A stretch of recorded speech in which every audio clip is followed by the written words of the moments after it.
Kembali bersama kami di Patroli, pemirsa. Seorang wanita merancang kejahatan untuk membunuh seorang CEO yang tinggal di perumahan elit di Menteng, Jakarta Pusat. Tapi secerdik apapun ceritanya untuk mengelabui polisi, justru terbongkar dari ucapannya sendiri.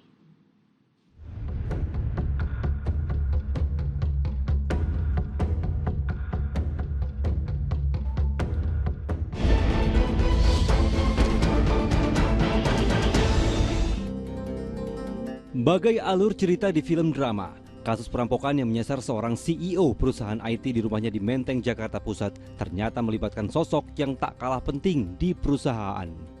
Perancang sekaligus pelaku kejahatan keji itu adalah wanita 31 tahun yang menduduki jabatan sebagai komisaris di perusahaan korban sejak 2020. Pelaku dari penganiayaan yang dilakukan kepada saudara MHA itu ternyata dilakukan oleh saudari T sendiri. Skenario jahat diawali kisah perampokan yang dilaporkan oleh teman kerja korban ke polisi. Ia menyebut ada dua perampok yang menerobos masuk ke dalam rumah mewah melalui lantai atas. Korban yang berada di lantai 1 dianiaya, sedangkan pelapor yang sedang bekerja di lantai 2 dipaksa membuka berangkas. Dua perampok pun kabur membawa 500 gram emas. Saya lihat dari depan aja, lihat dari depan. Ada suara teriak-teriak ngejerit. Teriak jerit-jerit. Suara laki-laki.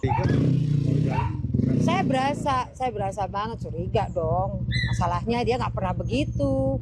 Baru pertama kali dalam sejarah dia teriak-teriak begitu. Sepintar-pintarnya merancang cerita, penyidik yang berpengalaman tentunya jauh lebih pandai membaca isi kepala penjahat. Hasil olah TKP dan keterangan pelapor yang berubah-ubah membuat polisi menyimpulkan si pelapor adalah pelaku penganiayaan. Kasus perampokan tidak pernah ada.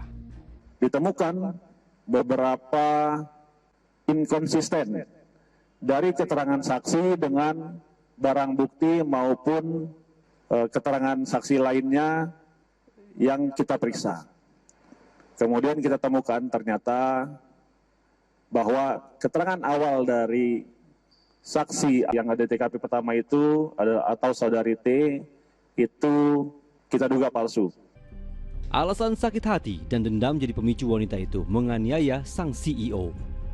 Motifnya adalah karena pelaku kesal kepada korban yang sudah dipendam sejak lama. Karena korban selama bekerja bersama dinilai bekerjanya lambat dan suka berkata yang membuat pelaku sakit hati. Benak jahat terbesit di kepala tersangka muncul saat sedang bekerja di rumah korban di Jalan Pati Menteng, Jakarta Pusat 16 Juni 2026. Ketika melihat CEO sedang bermain game virtual reality, wanita yang menjabat komisaris perusahaan melihat kesempatan membalas dendam. Pria 30 tahun itu pun dianiaya dengan sejumlah benda tumpul dan senjata tajam. Tersangka kemudian melapor ke polisi dan mengarang cerita tentang perampokan. Korban yang kritis akibat luka penganiayaan kondisinya berangsur pulih. Sedangkan bagi tersangka, pelampiasan dendam bukannya menyelesaikan masalah, malah bikin masalah baru. Ia dijerat pasal penganiayaan dan percobaan pembunuhan dengan ancaman hukuman 8 tahun penjara. Tim MTek Media melaporkan.